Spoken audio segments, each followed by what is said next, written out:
નમસ્કાર. આજના આ વિશ્લેષણમાં સ્વાગત છે. જો જ્યારે પણ 1 મે એટલે કે ગુજરાત સ્થાપના દિવસની વાત આવે ને ત્યારે સ્વાભાવિક રીતે જ નકશા પર દોરાયેલી એક ભૌગોલિક સીમાનો વિચાર આવે. પણ આજના આ વિશ્લેષણમાં આપણે માત્ર કોઈ એક વહીવટી રાજ્યના જન્મની જ વાત નથી કરવાના. આજે આપણે એક એવી જીવંત સંસ્કૃતિની વાત કરીશું જેના મૂળિયા હજારો વર્ષ જૂના ઇતિહાસમાં એકદમ ઊંડા ઉતરેલા છે.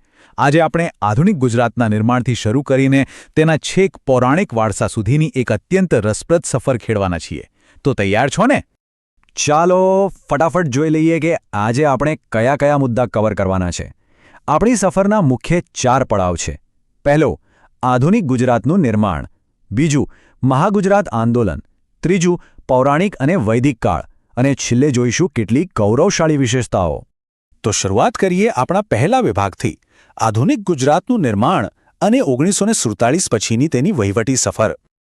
આપણે જરા વિચારીએ કે 1947માં જ્યારે આઝાદી મળી ત્યારે આજનું આ ગુજરાત તેના વર્તમાન સ્વરૂપમાં બિલકુલ નહોતું. એ સમયે તો આખો પ્રદેશ અનેક નાના મોટા રજવાડાઓમાં વહેંચાયેલો હતો. એક મોટા પઝલ જેવું જ સમજી લો. આઝાદી બાદ પશ્ચિમ ભારતના આ રજવાડાઓનું એકીકરણ શરૂ થયું. સૌરાષ્ટ્ર, કચ્છ અને મુંબઈ રાજ્ય જેવા ભાગ અસ્તિત્વમાં આવ્યા. પછી સમય આગળ વધ્યો અને આવ્યું 1956નું વર્ષ. આ સમયે રાજ્યોના પુનર્ગઠનનો દોર ચાલતો હતો. કચ્છ અને સૌરાષ્ટ્રને મુંબઈ રાજ્યમાં ભેળવીને એક નવું વિશાળ બૃહદ મુંબઈ રાજ્ય બનાવવામાં આવ્યું. અને ખરેખર જોવા જઈએ તો આ જ એ ઘટના હતી જેણે 1960માં સ્વતંત્ર ગુજરાત રાજ્યની સ્થાપનાના બીજ રોપ્યા હતા. અને અહીંથી જ શરૂ થાય છે આપણો બીજો અને ખૂબ જ અગત્યનો તબક્કો, મહાગુજરાત આંદોલન અને ભાષાકીય રાજ્યની માંગ. હવે જુઓ, આધુનિક ઇતિહાસના આ વળાંક પર 1956માં બનેલું આ બૃહદ મુંબઈ રાજ્ય વ્યવસ્થાની દ્રષ્ટિએ થોડું જટિલ હતું. કેમ? કારણ કે એક જ રાજ્યની અંદર 2 મોટા અને એકદમ ભિન્ન ભાષાકીય સમુદાયો સાથે રહેતા હતા. એક તરફ ગુજરાતી ભાષા બોલતો સમુદાય હતો અને બીજી તરફ મરાઠી ભાષા બોલતો સમુદાય. હવે વહીવટી સરળતા અને સાંસ્કૃતિક અનુકૂળતા ખાતર ભાષાના આધારે 2 અલગ રાજ્યોની રચના થવી જોઈએ એવો વિચાર બંને સમુદાયો માટે એકદમ સ્વાભાવિક અને વ્યાજબી હતો. અને બસ આ જ લોકશાહી વિચારમાંથી બૃહદ મુંબઈ રાજ્યના વિભાજનની માંગ ઊભી થઈ. આ માંગે જોત જોતામાં એક પ્રચંડ આંદોલનનું રૂપ લીધું જેને આપણે મહાગુજરાત આંદોલન તરીકે ઓળખીએ છીએ. આ આંદોલનનું નેતૃત્વ ઇન્દુલાલ યાજ્ઞિકે કર્યું હતું. એ જ ઇન્દુલાલ યાજ્ઞિક જેમને લોકો ખૂબ જ પ્રેમથી અને આદરથી ઇન્દુ ચાચા કહેતા. તેમની આગેવાની હેઠળ અલગ ગુજરાત રાજ્યની માંગ એકદમ બુલંદ બની. સૌથી નોંધનીય બાબત એ છે કે આ એક સંપૂર્ણ લોકશાહી ઢબે થયેલું આંદોલન હતું જેને આખરે જબરદસ્ત સફળતા મળી. અને તેના પરિણામ સ્વરૂપ 1 મે 1960ના રોજ મુંબઈ રાજ્યનું સત્તાવાર રીતે 2 ભાગમાં વિભાજન થયું, ગુજરાત અને મહારાષ્ટ્ર. કંઈક આ રીતે આપણા આધુનિક ગુજરાતના નકશાએ આકાર લીધો. હવે જ્યારે આટલા મોટા નવા રાજ્યનો જન્મ થતો હોય ત્યારે તેની શરૂઆત પણ કંઈક ખાસ અને ઐતિહાસિક હોવી જોઈએ, ખરું ને? નવા બનેલા ગુજરાત રાજ્યનું ઉદ્ઘાટન કોઈ મોટા સરકારી ભવનમાં નહીં પણ દેશના સ્વાતંત્ર્ય સંગ્રામના કેન્દ્ર સમાન સાબરમતી આશ્રમ ખાતે કરવામાં આવ્યું હતું. અને આ પવિત્ર કાર્ય કોઈ રાજનેતાના હસ્તે નહીં પરંતુ લોકોના આદરણીય સંત પૂજ્ય રવિશંકર મહારાજના હસ્તે કરવામાં આવ્યું હતું. આ એક નાનકડી ઘટના સ્પષ્ટ કરે છે કે ગુજરાતનો વહીવટી પાયો પણ સાદગી અને આધ્યાત્મિકતાના ઉચ્ચ મૂલ્યો પર રચાયો હતો. સારું, આ બધી વાતો થઈ 20મી સદીના રાજકીય અને વહીવટી ઇતિહાસની. 1960માં તો માત્ર રાજ્યને તેની સત્તાવાર સરહદો મળી. પણ અહીં એક બહુ મોટો પ્રશ્ન ઊભો થાય છે. આ ગુજરાતની સાચી ઓળખ આખરે કેટલી જૂની છે? શું તે માત્ર 7-8 દાયકા જૂની છે? ના, બિલકુલ નહીં. ચાલો સમયના ચક્રને થોડું પાછળ ફેરવીએ. તો ચાલો આપણા ત્રીજા વિભાગમાં આપણે પ્રવેશ કરીએ, પૌરાણિક અને વૈદિક કાળ, જ્યાં આપણે હજારો વર્ષ જૂના ઇતિહાસથી શોધ કરીશું. હવે આ બાબત વિશે જે સૌથી રસપ્રદ વાત છે તે એ છે કે આ સફર આપણને સીધા વૈદિક કાળમાં લઈ જાય છે. હવે આ માહિતી ખરેખર અદ્ભુત છે. આપણા આજના શહેરોના અને પ્રદેશોના તાર સીધા જ આપણા મહાકાવ્યો સાથે જોડાયેલા છે. ઉદાહરણ તરીકે વૈદિક કાળમાં જેને આનર્ત દેશ કહેવાતો તે જ આપણું આજનું ઉત્તર ગુજરાત છે, જેનું નામ શર્યાતી રાજાના પુત્ર આનર્ત પરથી પડ્યું હતું.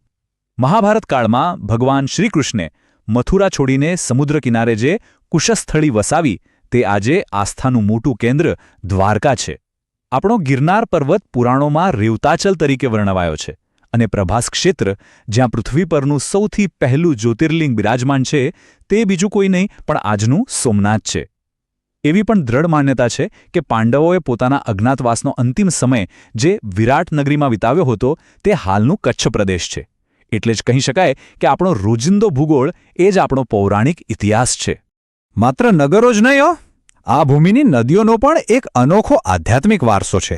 યાજ્ઞવલ્ક્ય ઋષિ જેવા મહાન જ્ઞાનીઓએ નર્મદા નદીના પવિત્ર કિનારે વસવાટ અને કઠોર તપસ્યા કરી હતી. નર્મદાનો કિનારો તો આજે પણ તપસ્યા માટે શ્રેષ્ઠ માનવામાં આવે છે. બીજી તરફ વૈદિક કાળની અત્યંત પવિત્ર અને આજે લુપ્ત થઈ ગયેલી સરસ્વતી નદી વિશે તો આપણે સૌએ સાંભળ્યું જ હશે. પ્રાચીન સમયમાં આ જ સરસ્વતી નદી ગુજરાતના પાટણ જિલ્લાના સિદ્ધપુર થઈને સમુદ્રને મળતી હોવાના પાક્કા ઐતિહાસિક પુરાવાઓ આજે પણ મોજૂદ છે. અને હવે આવીએ આપણા છેલ્લા વિભાગ પર, કેટલીક ગૌરવશાળી વિશેષતાઓ જેમાં ભૂગોળ, વારસો અને મહાન વ્યક્તિત્વોનો સંગમ છે. પૌરાણિક કાળમાંથી પાછા વર્તમાન તરફ આવતા જરા એક ક્ષણ રોકાઈને આ આંકડા વિશે વિચારીએ. 1600 કિલોમીટર આ આખા ભારતનો સૌથી લાંબો દરિયાકિનારો છે અને એ માત્ર ને માત્ર ગુજરાત પાસે છે. આ માત્ર કોઈ આંકડો નથી, આ એક જબરદસ્ત ભૌગોલિક ફાયદો છે. આ જ દરિયાકિનારાએ સદીઓથી આ પ્રદેશને વિશ્વના અન્ય દેશો સાથે વેપાર, વાણિજ્ય અને સાંસ્કૃતિક આદાનપ્રદાન માટે ખુલ્લો રાખ્યો છે.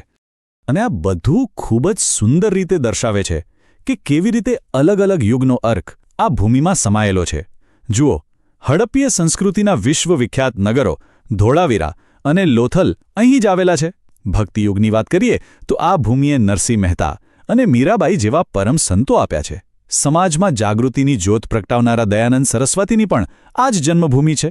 અને કદાચ સૌથી અગત્યની વાત, આધુનિક ભારતના બે સૌથી મોટા શિલ્પીઓ મહાત્મા ગાંધી અને લોખંડી પુરુષ સરદાર વલ્લભભાઈ પટેલ એ બંને આ જ માટીના સંતાનો છે. એક જ રાજ્યની અંદર પ્રાચીન સભ્યતા, ભક્તિ, સમાજ સુધારણા અને આધુનિક રાષ્ટ્ર નિર્માણનો આવો અદ્ભુત સંગમ ખરેખર ભાગ્યે જ જોવા મળે.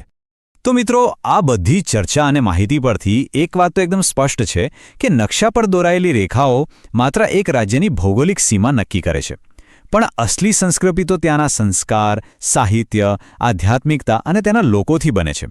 ગુજરાત માત્ર વ્યાપાર અને ઉદ્યોગમાં જ અગ્રેસર નથી, પરંતુ તે આખા ભારતના સાંસ્કૃતિક વારસાનું એક અવિભાજ્ય અને અત્યંત મહત્વનું અંગ છે. આજના આ વિશ્લેષણમાં જોડાવા બદલ ખૂબ ખૂબ આભાર. 1 મે એ માત્ર કેલેન્ડરની કોઈ એક તારીખ નથી, પણ તે આપણી અસ્મિતા અને ગૌરવની ઉજવણીનો મોટો ઉત્સવ છે. પણ જતાં જતાં એક વિચારવા જેવી વાત મૂકી જાઉં છું. જે સંસ્કૃતિએ હજારો વર્ષોથી વ્યાપાર, ભક્તિ અને ક્રાંતિનું આટલું અદ્ભુત સંતુલન જાળવી રાખ્યું છે, તે આવનારી સદીઓમાં આપણા ભારતને કઈ નવી દિશા બતાવશે. બસ આ જ વિચાર સાથે જય જય ગરવી ગુજરાત.